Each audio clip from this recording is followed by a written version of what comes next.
The first light of dawn crept through the narrow window of Elena Rodriguez's bedroom, painting the walls with a soft, amber glow that seemed to breathe life into the countless maps, photographs, and climbing diagrams that covered every available inch of space.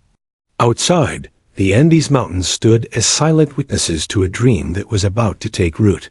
Elena's room was a testament to an obsession that defied her 12 years. Where other girls her age decorated their walls with pop, star posters and unicorn stickers, Elena had created a shrine to the world of mountaineering.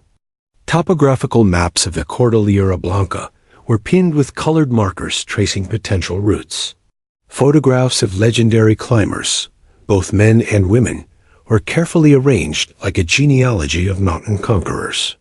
Her father, Carlos Rodriguez, a local mechanic with weathered hands and a kind smile, would often stand at her doorway, watching his daughter with a mixture of confusion and pride. Maria, her mother, a schoolteacher with sharp eyes and an even sharper mind, worried. "She's just a child," Maria would whisper to Carlos late at night, her voice tinged with both concern and a hint of admiration for her daughter's unusual passion. But Elena was anything but a typical child. The story of her mountain obsession began years earlier, on a crisp autumn morning when Elena was just 6 years old. Her family had taken a rare vacation to the national park near Huaraz, a small city, nestled in the heart of Peru's mountain region.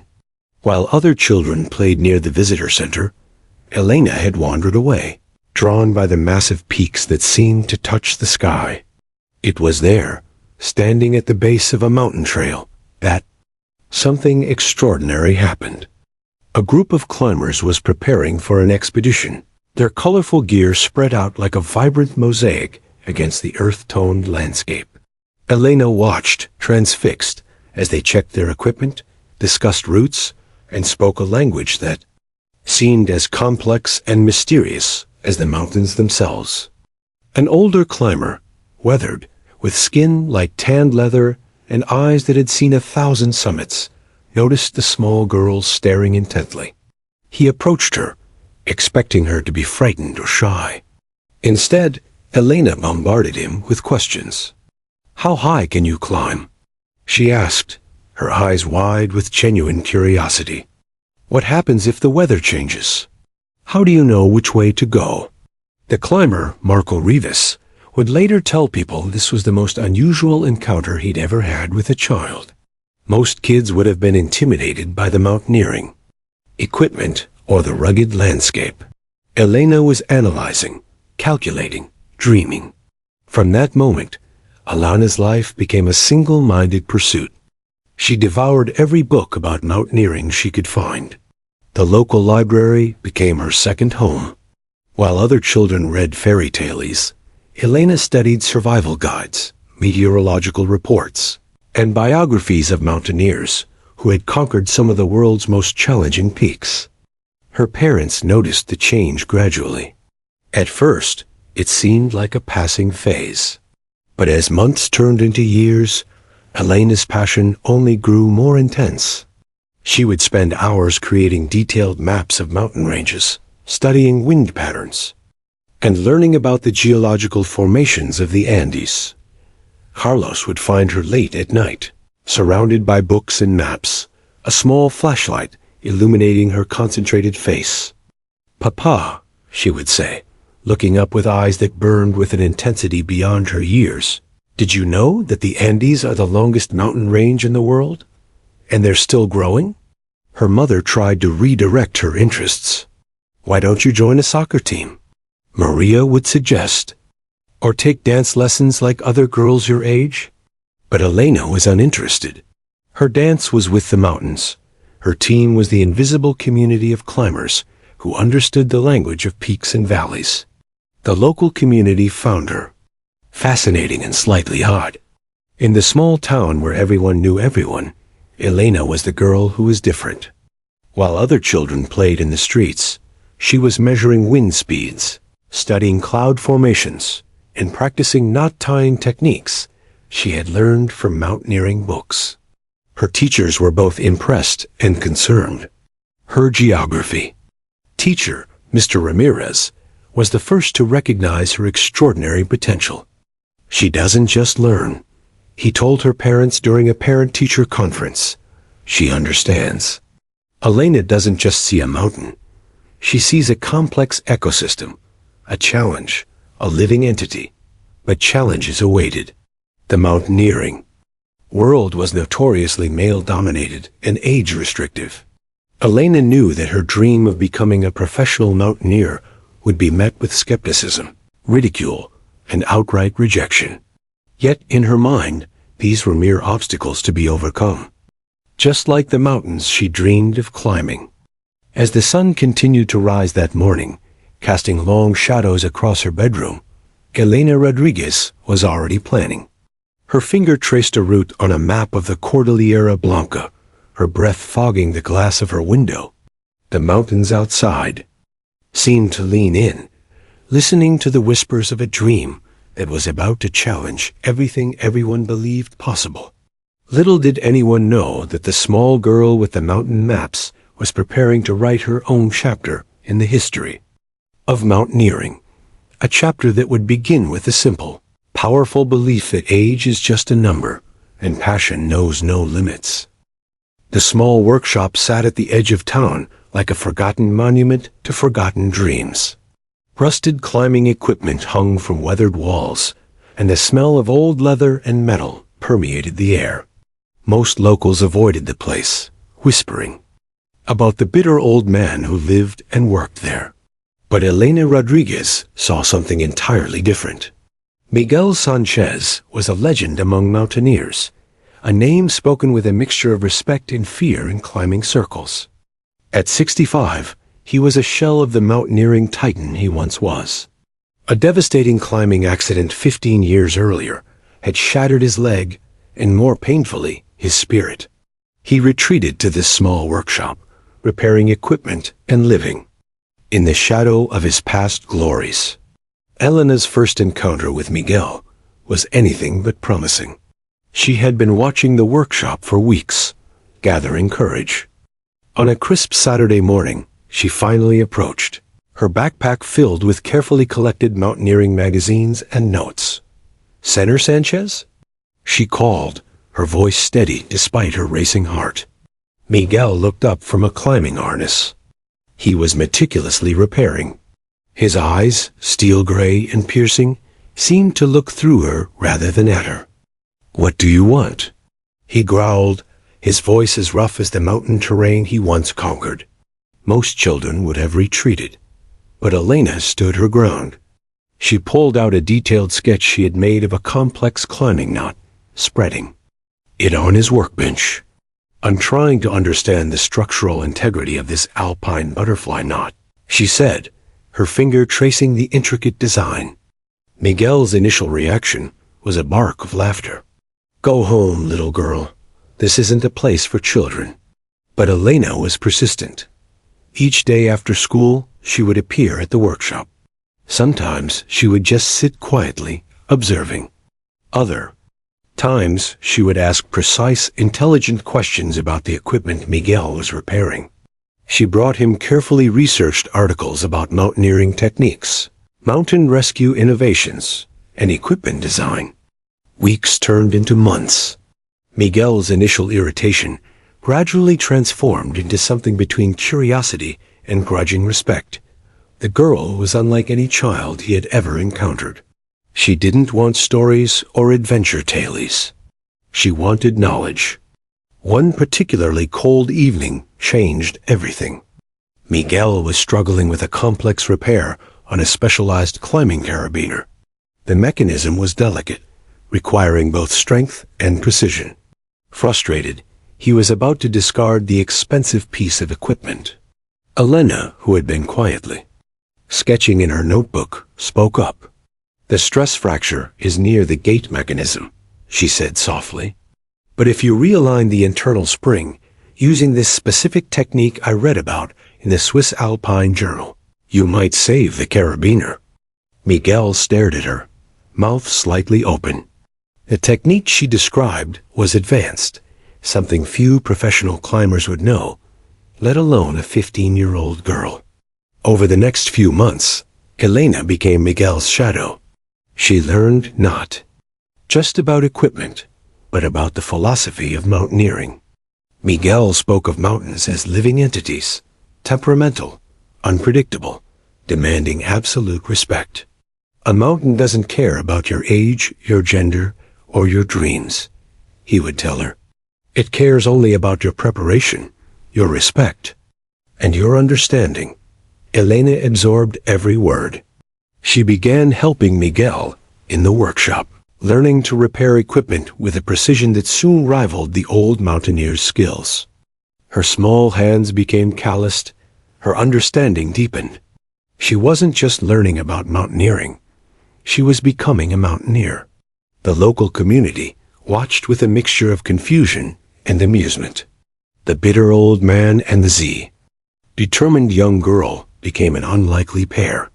Miguel, who had been a recluse for years, began to engage with the world again. Elena brought life back to his workshop, her enthusiasm reigniting something long dormant in his spirit. But challenges remained. The mountaineering world was notoriously conservative. A young girl with dreams of professional climbing was seen as a joke at best, a dangerous delusion at worst. Miguel knew the path would be difficult. "They will try to break you," he warned Elena one evening, his voice low and serious. Not with physical challenges, but with words, with doubt, with constant rejection. Elena's response was simple and powerful. "Then I'll prove them wrong," she said, her eyes reflecting the same fire that once burned in Miguel's younger self. As her 16th birthday approached, Miguel began to see something extraordinary. Elena wasn't just pursuing a dream. She was becoming a force of nature. Her physical training was intense, her mental preparation even more so. She studied meteorology, understood complex geological formations, and could predict mountain weather with an accuracy that surprised even seasoned climbers. The workshop became more than a place of repair. It became a classroom, a training ground, a sanctuary for a dream that was taking shape with each passing day. Miguel, who had long ago given up on inspiring the next generation of mountaineers, found himself becoming more than just a mentor. He was becoming a believer. The mountains outside seemed to watch, waiting. Elena Rodriguez was preparing for a journey that would challenge everything everyone believed possible about age, gender, and the human spirit of adventure. The first light of dawn painted the Andean landscape in shades of steel and silver. While most teenagers were still nestled in their warm beds, Elena Rodriguez was already miles into her morning training, a silhouette moving with purpose against the rugged terrain. Miguel's training regimen was nothing short of brutal. It was a holistic approach that transformed physical preparation into an art form of survival and resilience. "A mountain doesn't care about your comfort," he would say, his voice as hard as the rocks beneath their feet. "It cares about your ability to survive." Each day was a carefully orchestrated symphony of physical and mental challenges. Elena's training began before sunrise and continued long after darkness fell. Her backpack was never less than 20 kilograms, filled with rocks, climbing gear, and survival equipment. Where other teenagers worried about social media and school dances, Elena was learning to read mountain weather like an ancient language. Physical conditioning was just the beginning. Miguel designed a training program that was equal parts military discipline and scientific precision. Elena learned to run mountain trails with a meticulousness that would make professional athletes look casual. Her routes were never random. Each path was a carefully calculated challenge. Strength training went beyond simple weightlifting. Elena learned to use her entire body as a single integrated machine. She practiced rock climbing techniques that required not just strength, but an intimate understanding of physics, balance, and spatial awareness. Miguel would set up complex obstacle courses that tested every possible physical and mental limitation. But the physical training was only the surface. Miguel insisted on a comprehensive education that went far beyond traditional mountaineering. Preparation. Elena studied meteorology with the intensity of a graduate student. She learned to read cloud formations, understand wind patterns, and predict weather changes with a precision that seemed almost supernatural. Geology became her second language. She could look at a mountain face and read its history, understanding how tectonic shifts, erosion, and climate had shaped every rock, every crevice. Her notebooks were filled with detailed sketches and scientific observations that would impress professional geologists. Survival training was relentless. Miguel taught her how to create shelter from nothing, how to navigate using stars and minimal equipment, how to find water in the most inhospitable environments. They would spend entire weekends in simulated survival scenarios, where Elena learned to make life-or-death decisions under extreme stress. Language became another tool. Elena learned technical mountaineering terminology in Spanish, English, and French. She studied climbing reports from expeditions around the world, understanding that knowledge was as crucial as physical preparation. Her diet was scientifically calculated. Miguel worked with a nutritionist to develop a meal plan that would provide maximum nutrition while maintaining the ideal body composition for high-altitude climbing. Every meal was a carefully balanced combination of proteins, complex carbohydrates, and essential nutrients. Mental preparation was perhaps the most challenging aspect of her training. Miguel introduced her to meditation techniques used by special forces and elite athletes. She learned to control her breathing, manage fear, and maintain absolute focus. Under extreme conditions, psychological resilience became her most powerful weapon. The local community watched with a mixture of confusion and admiration. Elena was no longer just the strange girl with mountain dreams. She was becoming something extraordinary. Her physical transformation was remarkable, but it was her mental fortitude that truly set her apart. There were moments of doubt, of course. Nights when the training seemed impossible, when her muscles screamed in protest, when the dream seemed too distant. Miguel was both a ruthless trainer and a compassionate mentor during these moments. "The mountain doesn't care about your pain," he would say during particularly grueling training sessions. "It cares about your ability to push through it." Her parents watched her transformation with a complex mix of emotions. Carlos, her father, saw the determination that reminded him of his own struggles. Maria, her mother, oscillated between pride and fear. They understood that their daughter was pursuing something far beyond a typical teenage passion. Elena's training integrated technology with traditional mountaineering techniques. She learned to use GPS systems, understand satellite weather maps, and analyze topographical data. But she was equally skilled in traditional navigation techniques, using sun position, understanding terrain, reading natural signs that technology might miss. By her 17th birthday, Elena was no longer just preparing to climb a mountain. She was becoming a mountain herself, solid, unbreakable, capable of weathering any storm. The final test of her training would come soon. Miguel knew it. Elena knew it. The mountains were waiting.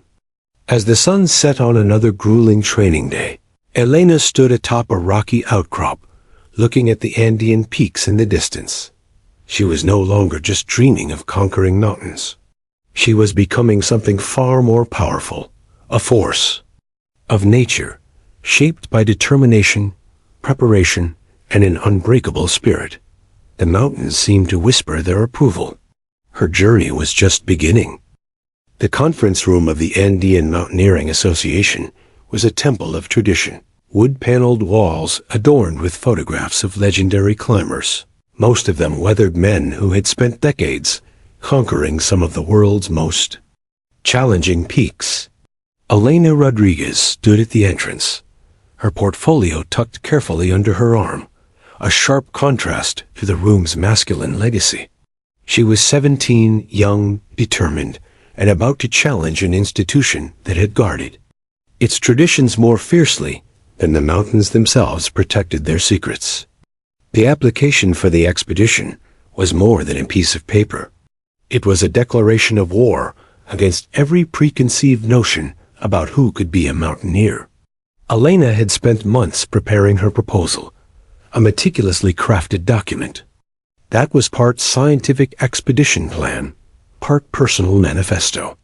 Her portfolio was a work of art, detailed topographical analyses of the proposed climbing route, comprehensive weather predictions, risk assessments that would make professional meteorologists take notice.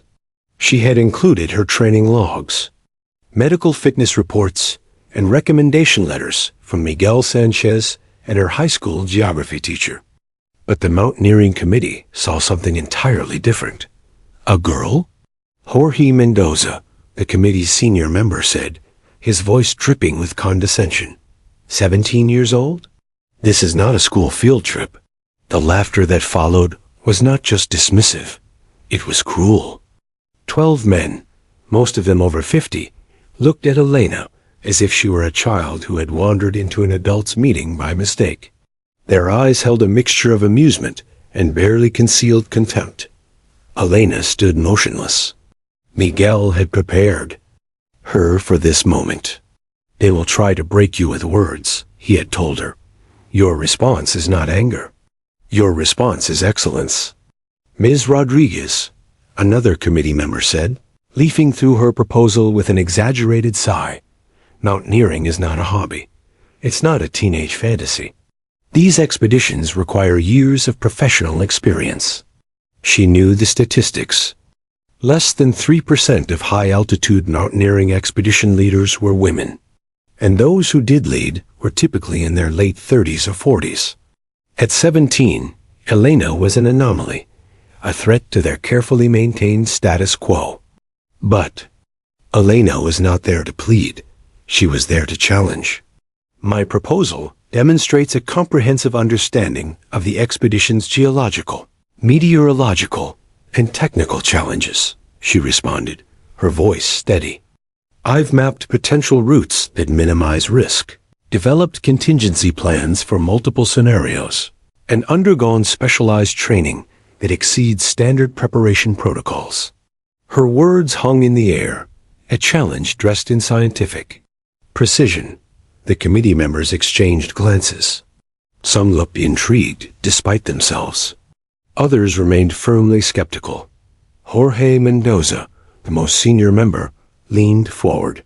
Young lady, do you understand the mortality rates in high altitude? Mountaineering? Do you comprehend the real risks? Elena did not hesitate. She pulled out a series of graphs and statistical analyses she had compiled. Between 2010 and 2020, 72% of expedition failures were due to inadequate preparation and risk assessment, not physical limitations. My proposal addresses each of these potential failure points. The room fell silent. Her response was not an emotional plea, but a clinical deconstruction of their assumptions. Miguel had watched the entire proceedings from the back of the room. He knew what was coming before anyone else did. Elena was not just presenting a case, she was dismantling an entire system of belief. The rejection, when it came, was both expected and painful. An official letter arrived 2 weeks later, a masterpiece of bureaucratic language that essentially told her she was too young, too inexperienced, too female to be considered for serious mountaineering expeditions. But Miguel saw something the committee did not. Where they saw a rejection, he saw a weapon. They've just given you your first real mountain to climb, he told Elena, a rare smile crossing his weathered face. Not a physical mountain, a mountain of prejudice. And those are the most challenging peaks of all. Elena did not cry. She did not get angry. Instead, she began to plan. The rejection would become her training ground. She would document every step of her preparation, create a record so comprehensive, so undeniable, that no committee could ignore her again. She began reaching out to international mountaineering forums, sharing her research. She published detailed analyses of climbing techniques, weather patterns, and risk management strategies. Where the Peruvian committee saw a child, the international community began to see something else. A scientific mind with an extraordinary understanding of mountain environments. Social media became her unexpected ally. Her posts about mountaineering, filled with technical precision and passionate insight, began to gather a following. Young women from around the world started to take notice. She was becoming more than just a climber. She was becoming a symbol of determination. The mountains outside seemed to watch, waiting. Elena Rodriguez had just begun her real ascent. Not of a physical peak, but of every barrier that stood in her way. Her rejection was not an end. It was a beginning. The documentary team arrived in Elena's small town like a hurricane of possibility. 3 professionals from National Geographic, 2 men and 1 woman, with equipment that looked more like scientific instruments than camera gear. They had heard whispers, rumors of a young mountaineer who was rewriting the rules of preparation and possibility. Sofia Ramirez, the team's lead producer, was different from the typical expedition documentarians. At 42, she had spent her career challenging narratives, finding stories that others overlooked. When her colleagues suggested investigating Elena's story, most had laughed. A 17-year-old mountaineer? What's the story there? But Sofia saw something more. The initial meeting happened in Miguel's workshop, a space that had become more of a scientific laboratory than a simple equipment repair station. Elena stood beside her mentor, her posture a perfect blend of scientific precision and quiet confidence. "We're not here to create another feel-good story about a young dreamer," Sofia said, her eyes fixed on Elena. "We want to understand the science behind your preparation. We want to test your claims." The challenge was unprecedented. The National Geographic team proposed a documentary expedition that would be part scientific study, part extreme challenge. They would select a challenging peak in the Cordillera Blanca range, a route that had defeated multiple professional climbing teams in recent years.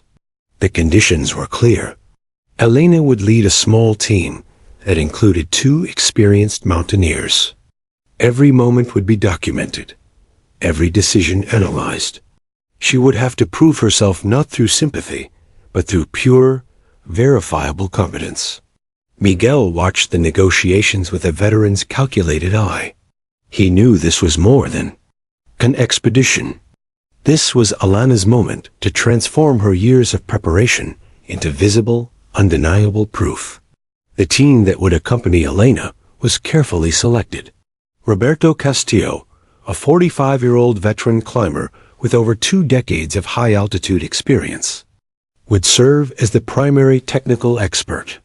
Maria Gonzalez, a 38-year-old rescue specialist with multiple international certifications, would manage safety protocols. Both were initially skeptical. How could a 17-year-old possibly lead an expedition on one of the most challenging routes in the Andes? Preparation became a months-long process of rigorous testing. The National Geographic team subjected Elena to a battery of physical and psychological evaluations. They analyzed her meteorological predictions, tested her equipment design modifications, and scrutinized her risk management strategies. What they discovered was extraordinary. Elena's preparation was not just comprehensive, it was revolutionary. Her understanding of mountain environments went beyond traditional climbing knowledge. She had developed predictive models that could anticipate weather changes with unprecedented accuracy. Her equipment modifications showed innovations that could potentially transform mountaineering safety. The psychological evaluations were equally revealing. Where most candidates showed typical stress responses, Elena demonstrated a unique ability to maintain calm and make calculated decisions under extreme pressure.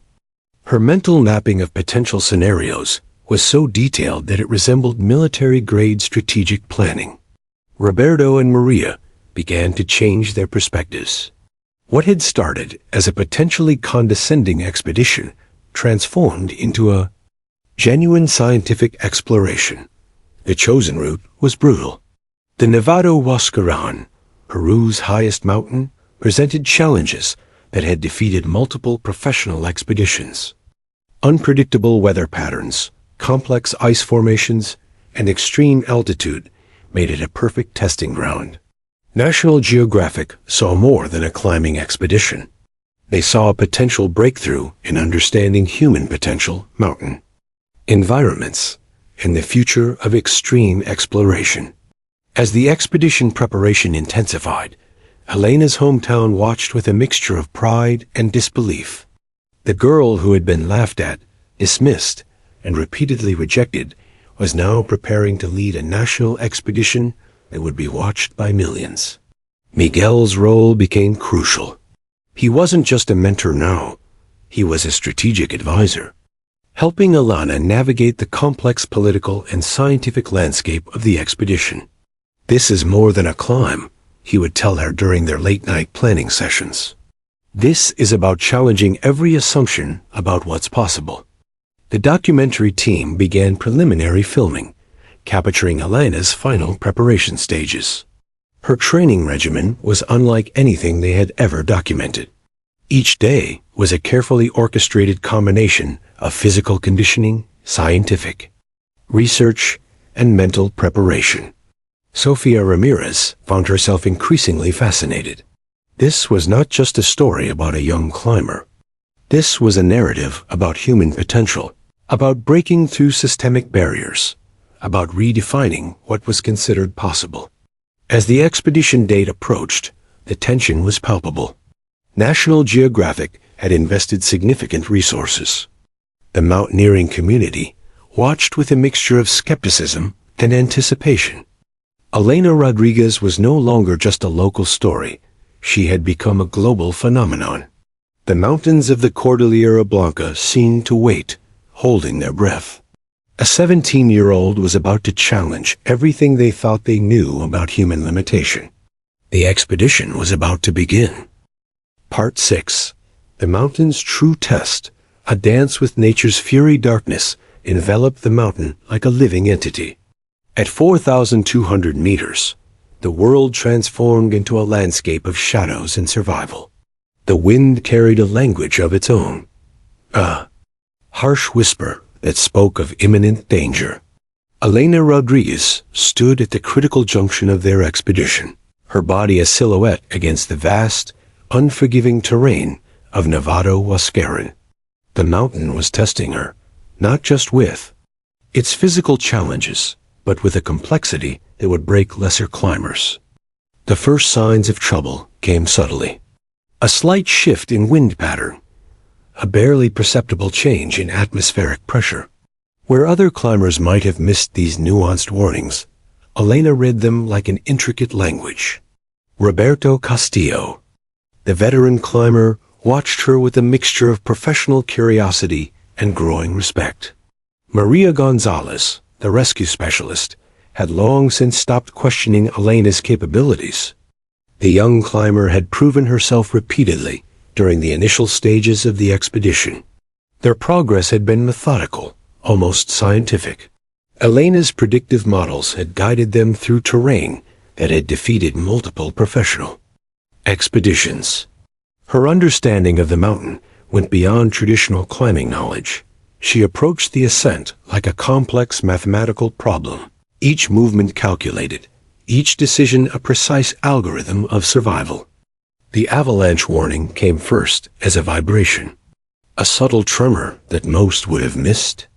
Elena's hand shot up, a silent command that stopped the entire team in their tracks. "We need to recalibrate our route," she said, her voice calm despite the potential catastrophe. Her handheld device, a custom-modified GPS system she had developed, showed intricate layers of geological and meteorological data. Roberto initially started to argue, old-school instincts rising. But he had learned to trust Elena's unprecedented ability to read the mountain's language. Within minutes, her prediction proved correct. A massive ice shelf collapsed exactly where they would have been if they had continued their original route. The National Geographic team captured every moment. Sofia Ramirez, the lead producer, realized they were documenting something far more significant than a climbing expedition. This was a master class in human adaptation, in understanding the most unforgiving environments on the planet. As they navigated the treacherous terrain, equipment became more than just tools. They were lifelines. Elena had modified nearly every piece of gear, improving functionality in ways that challenged conventional mountaineering wisdom. Her ice axes were lighter but stronger, her climbing harnesses redesigned to provide maximum mobility with minimum weight. The mountains seemed to become a living opponent. Temperatures plummeted to -30 degrees Celsius. Winds reached velocities that could strip flesh from bone. Visibility reduced to mere meters. These were conditions that had ended countless expeditions. But Elena saw opportunity where others saw insurmountable challenge. A critical moment arrived when their primary communication equipment failed. The extreme cold had compromised the satellite phones and radio systems. Where most teams would have been forced to abort the mission, Elena had a backup plan. She had developed a series of communication protocols using a combination of old-school signaling techniques and modified low-frequency radio equipment. The team could still communicate, could still track each other's positions. Preparation is not about having the right equipment, she had told the team earlier. It's about understanding what can go wrong and having multiple solutions. The documentary team struggled to keep their equipment functioning. Cameras froze. Batteries died. But Elena's custom-designed equipment continued to work, a testament to her innovative approach. Maria Gonzalez found herself repeatedly amazed. Elena's medical preparedness was equally impressive. She had developed a comprehensive altitude sickness prevention protocol that went beyond standard mountaineering practices. Her understanding of human physiology at extreme altitudes was more reminiscent of a medical researcher than a teenage climber. As they approached the most challenging section of their route, the mountain unleashed its full fury. A storm materialized with terrifying speed, a common occurrence in the Andes, but devastating in its intensity. Winds that could tear a human from the mountain's face. Ice formations that could impale with surgical precision. Elena's response was nothing short of miraculous. She identified a micro-terrain feature, a slight geological formation that provided minimal but crucial protection. Her route modification was so precise that it seemed almost supernatural. The team found shelter in a space that most climbers would have overlooked, protecting them from the worst of the storm. Hours passed. The storm raged. But inside their micro-shelter, Elena continued to analyze, to predict, to prepare. She calculated the remaining resources, monitored everyone's physical condition, and maintained a calm that belied her age. Roberto, who had initially been the most skeptical, now looked at her with something approaching awe. "I've been climbing for 25 years," he said quietly to Maria. "I've never seen anything like this." The National Geographic team knew they were capturing something extraordinary. This was more than a climbing expedition. This was a redefinition of human potential. As the storm began to subside, Elena Rodriguez stood at the entrance of their shelter, looking out at the mountain that had tried to defeat them. She wasn't conquering the mountain. She was communicating with it, understanding its language in a way few humans ever could. The mountain had tested her, and she had passed.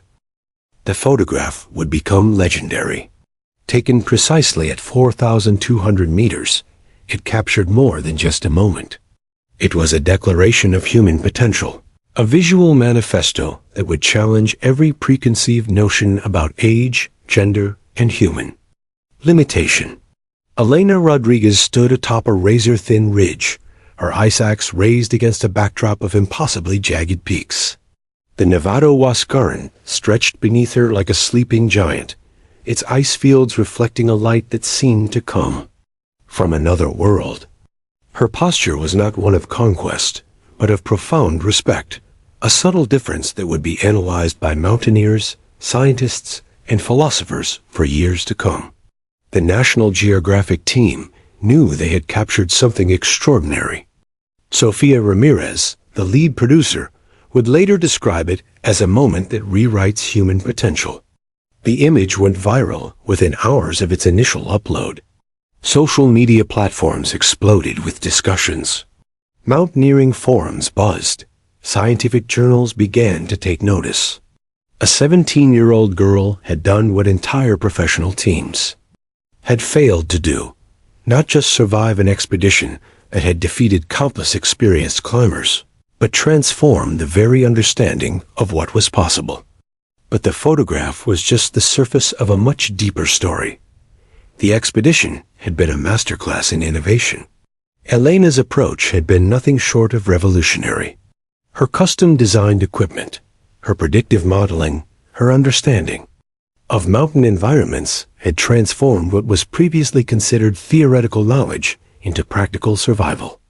Roberto Castillo, the veteran climber who had initially been the most skeptical, became her most vocal supporter.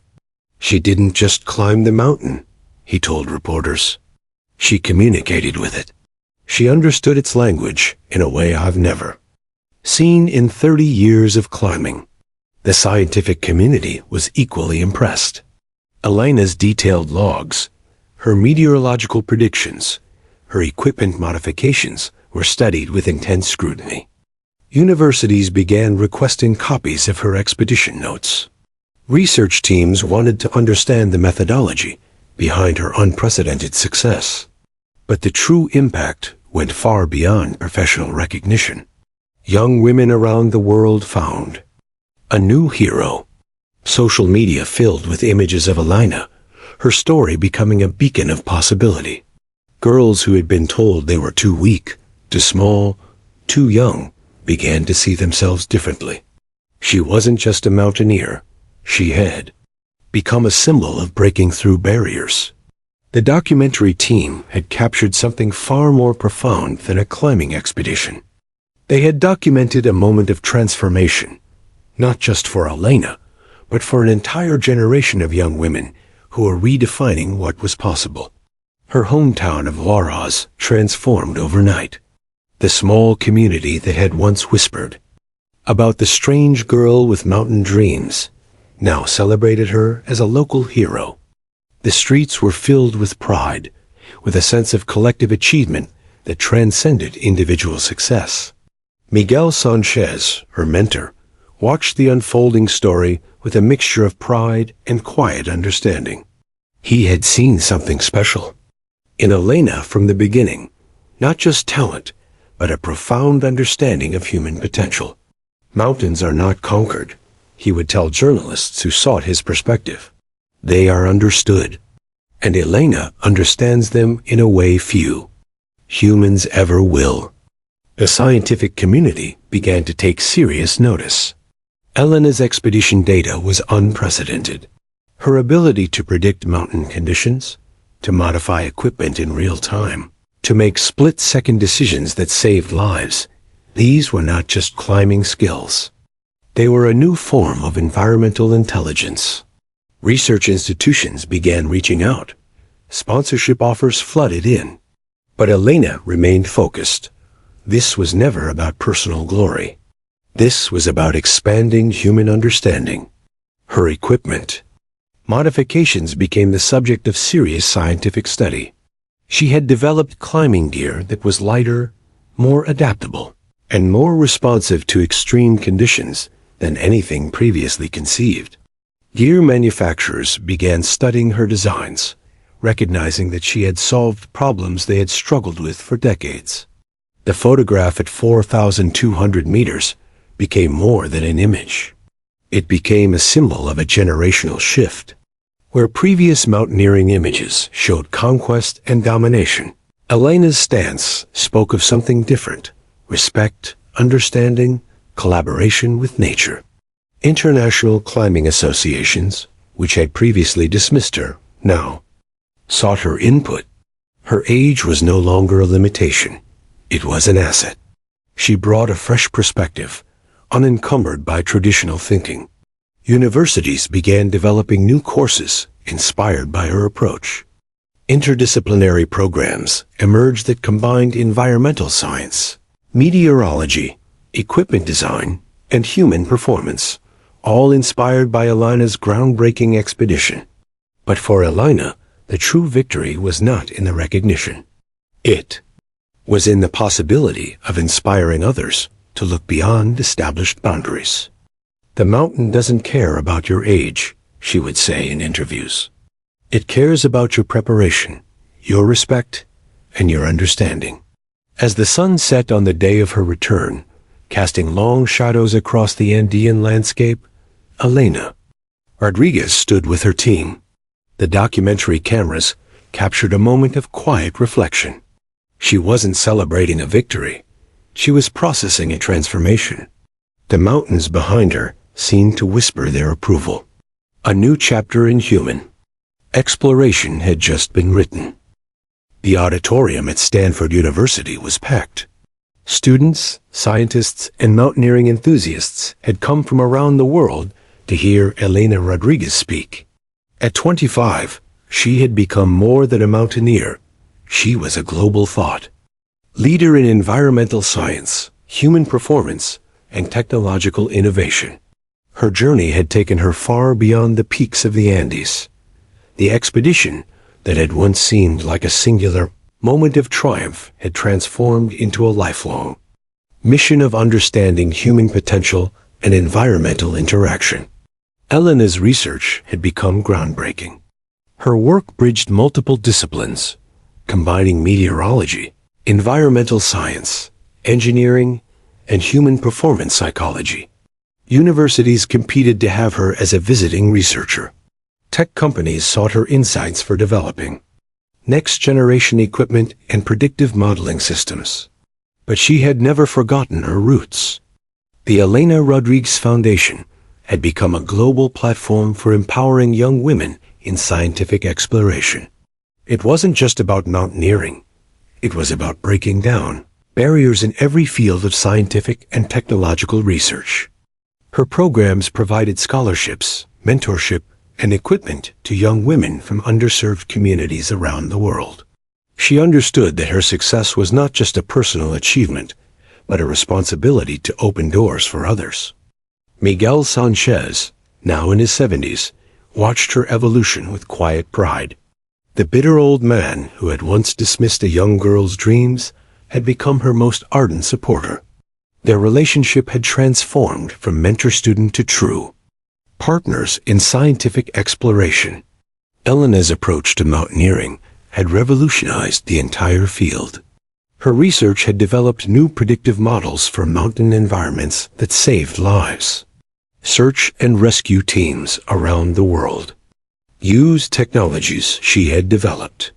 Her understanding of human performance in extreme conditions had implications far beyond climbing, influencing everything from space exploration to climate research. The documentary that had first brought her to global attention had won multiple international awards. But for Elena, it was never about the recognition. It was about pushing the boundaries of human understanding. Her technology development had become legendary. She had created a series of environmental monitoring systems that could predict natural disasters with unprecedented accuracy. Governments and scientific institutions sought her consulting services. Her work in developing lightweight, adaptive equipment had transformed multiple industries. But she never lost touch with the young girl who had first dreamed of mountains. Each year, she would return to her hometown of Huaraz. She would spend time with local schools, inspiring a new generation of young scientists and explorers. Her programs provided resources, mentorship, and most importantly, belief in potential. The mountaineering community that had once laughed at her now sought her guidance. International climbing associations had completely transformed their approach to training. equipment, and exploration, largely due to the research and innovations she had introduced. Her personal expeditions continued, but they were now collaborative. Scientific missions. Each climb was a complex research project, gathering data that could help understand climate change, geological formations, and human adaptation to extreme environments. Universities had created entire departments inspired by her interdisciplinary approach. The Elena Rodriguez model of environmental exploration became a standard in scientific research, emphasizing adaptive thinking, technological innovation, and holistic understanding of environmental systems. But her most profound impact was on young women around the world. Thousands of girls who had once been told they were too young, too small, or too inexperienced now saw themselves differently. Her foundation had created a global network of young women in scientific research, breaking down barriers in fields from mountain exploration to space research. During her Stanford lecture, a young girl in the audience raised her hand. "How did you know you could do it?" she asked, her voice trembling with a mixture of hope and uncertainty. Elena's response was characteristic. "I didn't know I could," she said. "I just knew I had to try. And trying is the first step to possibility." Her parents, Carlos and Maria, watched from the front row. The mechanic and the schoolteacher, who had once worried about their daughters' impossible dreams, now saw her as a global inspiration. They understood that her success was not just about individual achievement, but about expanding the understanding of human potential. Miguel Sanchez sat beside them, a living testament to the power of believing in someone's potential. The bitter old man who had once dismissed a young girl's dreams had become her most vocal supporter. As the lecture concluded, the auditorium erupted in applause. But for Elena, the real work was just beginning. Outside, the world was full of mountains, some made of rock and ice, others of social barriers and limited thinking. And she was just getting started. The photograph from 4,200 meters still hung in her office, a reminder that the most important journeys are not about reaching the summit, but about the transformation that happens along the way. Elena Rodriguez had not just climbed a mountain. She had shown the world that the only limits that exist are the ones we create in our minds.